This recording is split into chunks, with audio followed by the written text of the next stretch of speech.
This is WILT Week 52, and 52 also happens to be the car number of retired NASCAR driver Jimmy Means. And I think it's worth pointing out that all of Jimmy's closest friends could say that they know Jimmy Means well. Yeah, that's what we started this one with. Hope you enjoy the episode.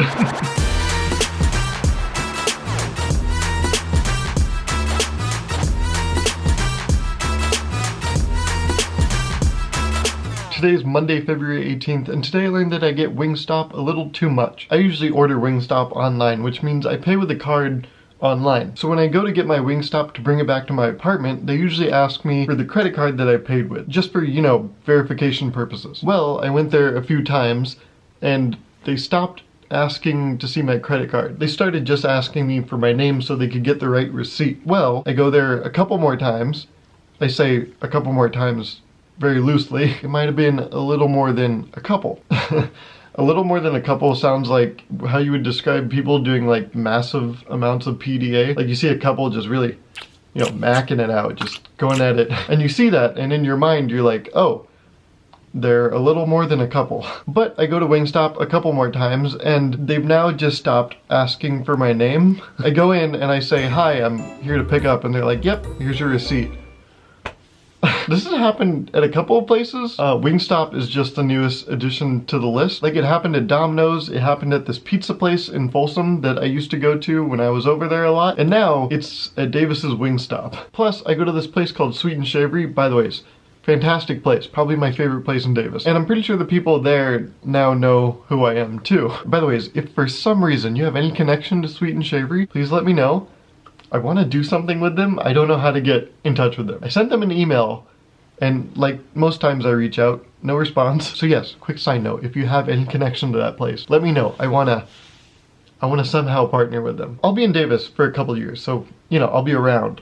But if we could get that working, you know, in progress, that would be fantastic. So yes, sorry, I was getting off topic. Wingstop. I get Wingstop way too much that now they don't even ask for my name. I actually thought about it when I got back to my apartment, and I think if I stole a credit card and used it to pay for my meal, I think I could get away with it because they've stopped asking for my credit card, they've stopped asking for my name, they just give me the receipt. So, hypothetically, if I was to get my hands on a usable credit card, and I punched it in when I, you know, ordered my Wingstop, I don't see how I wouldn't get away with it. Well, now I can't do it because I told the internet, but if we can, you know, keep this between us, I feel like we got something here, you know? If this works out, I think we see some wings in our future, okay? Just keep quiet. Might slide you a wing or two, you know, if we cooperate. So, today is Tuesday, February 19th, and today I learned that the human body is insane. A lot of ways I could go with this one. Today I was watching a video by Yes Theory where this guy goes 5 days without eating any food. And in that video, I think the Yes Theory guys said that humans can go from 5 to 10 days without eating any food. And then I watched another video by Mark Rober. He's like an engineering YouTuber. It's super sick stuff. Even if you don't like engineering, I highly recommend his channel. It's really interesting stuff. I already said that, but I guess that should tell you how interesting it is. And then in Mark's video, he said that the human body can go 3 weeks without eating food. Obviously that's very extreme. They're talking about how long you can go without eating before you die. That's a slightly extreme result. Before today, I thought the human body was capable of way less, but that's probably because I'm using mine. Yeah, my test module isn't as strong as others, I think. I go to my fridge and pick up a gallon of milk and break out in a sweat. Yeah, so I feel like, you know, my body isn't the best measure of what a human body can do. Before today, I thought the human body was clocking out at like 3 days with no food. Because if you've ever gone without food for like 16 hours or something like that, you start to feel agitated, you start to feel hungry. So I would only imagine that, you know, 3 times that amount, it's like 48 hours. Okay, that's 2 days. Bad example. I would think if at 16 hours you were feeling that kind of fatigue, that kind of agitation, that in 72 hours you would be for sure clocking out. Like punch my time card in this thing we call life and just get me out of here. Straight up die. But no, it turns out the human body is actually capable of much more. Up to 3 weeks. Don't recommend it. Don't even recommend 5 days. But if you had to, you could. That's probably like one of the lines that teachers try to stay away from the most, no matter what you're teaching. Like if you're a parent teaching your kid, a teacher teaching a student, I feel like people in those situations never want to say, well, you can, but you shouldn't, okay? Because then when that teacher shows the student that, oh, it's possible, the student's like, oh, okay, then I'll do it. So yes, while going 3 weeks without food is possible, don't do it. Not a great idea.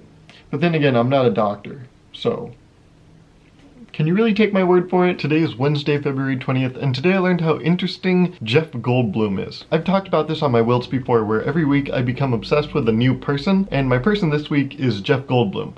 And it's also Conan. So, I've been watching all of Jeff Goldblum's appearances on Conan. And Conan, in my opinion, is the best late night host to really bring out the true character in their guest, and Jeff Goldblum has a lot of character. To see what I mean, just watch any of these 4 videos that I pop on the screen here.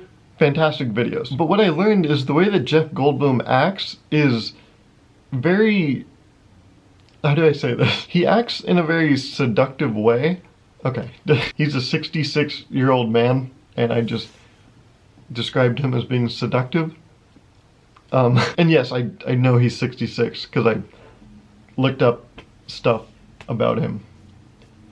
I'm not making this any better for myself, but the way he acts, the way he like exists in the world is very like flowy. Okay, he really goes with the flow and he like leans into sexual tension. Okay, he's a fantastic individual. If you haven't seen any interviews with Conan, with him, I highly suggest it. Like one of the things he does when he really gets into something is he mutters under his breath. He's like, oh yeah, very interesting, very nice, ooh yeah, that's great. It's uncomfortable when I do it, but when that 66-year-old eye candy does it, oh boy does it look good. Okay, this is way derailed. Check out Jeff Goldblum in interviews. I don't even really know how good of an actor he is, but him as a person is fascinating. I gotta tell you what. Oh yes, very fascinating. Okay. I'm not gonna get into that again, I'm sorry. Today's Thursday, February 21st, and today I learned about the Alumni Center here at UC Davis. Today I checked out the Alumni Center. Here it is on the screen. This is the front of it. The Alumni building is over by the Mendavi Center, and if you're a long-time watcher of the WILTs, it's also right next door to Gallagher Hall, aka the Graduate School of Management. And the Alumni building is just a building filled with conference rooms, lecture halls, just basically a bunch of rooms to meet people in. And today the reason I went to this building was exactly for that purpose, to meet people, specifically employees from Intel. Today through this club IEEE, which is for electrical engineers, I found out that Intel was coming to speak about the job experience and what they're looking for prospective hires. So I went, checked it out, hung out for an hour and 30 minutes. There was pizza. So, you know your boy was there. But more seriously, it was nice to talk to these people that were very accomplished in the engineering field and really have a passion towards it, because companies like Intel are this big, giant monster that you just think are unapproachable, but then you meet these employees in real life and you're like, oh, they're human beings. So yes, to all the Intel employees that came today, it was great talking. You don't watch my videos, but you know, it's good to say. It was great talking. And I learned a lot, so thank you for that. We met in this hall called AGR Hall. Here's a picture of it, AGR Hall, which stands for a giant room. Wait, it doesn't stand for a giant room. It's Alpha Gamma Rho. Oh. Ignore that part about a giant room. Jokes. We tell jokes here. Seriously, why didn't you tell me that? But yes, thank you so much to Intel for coming to the 3rd, arguably 4th, or 5th best UC and giving us some love and insight into the workforce. Sometimes it feels like the only thing we brag about is how we're the biggest campus.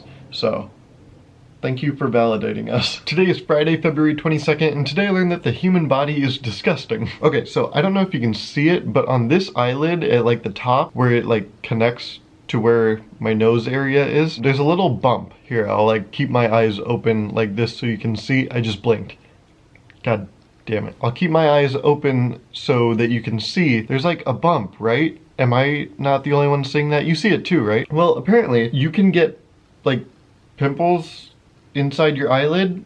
It's disgusting. So I looked it up. I was like, if this is a real thing, that's disgusting. But it wouldn't be that surprising because acne has found itself in every part of my face, so why not actually get inside of my face? Well, acne is already inside your face, but even deeper inside your face. This is gross. But yes, my eyelid and that whole eye area started hurting last night, and I was like, oh, it's just fatigue. I need to get some sleep. And then I woke up and I was like, wow, I guess 8 hours of sleep doesn't help fatigue, huh? Well, it's not fatigue. I tell you what. Apparently what you do to get rid of it is you apply a warm washcloth and you just give it a couple days and boom, it disappears. Kind of like any other pimple. So yes, today I learned that the human body is disgusting and acne found the one place on my face it hadn't touched, and it touched it. It's actually touching it right now. It's violating my face. This is too much. So today I learned that you can get pimples inside your eyelid. I give the experience a 2 out of 10. I give it a 2 just because it's cool to try things for the first time. But no, yeah, I wouldn't get it again. Definitely would be a 1-star rating from here on out. So yeah, that was WILT Week 52. Thank you so much for watching, Ashley. Make sure you leave a like if you enjoyed. And this week's question is, are there any celebrities that you find very interesting? I know this week I talked about Jeff Goldblum, but I'm curious, is there anyone that kind of piques your interest when it comes to the celeb world, you know? And yeah, that was WILT Week 52. Thank you so much for watching. Make sure you eat sweet and savory, and I'll see you next time for WILT Week 53.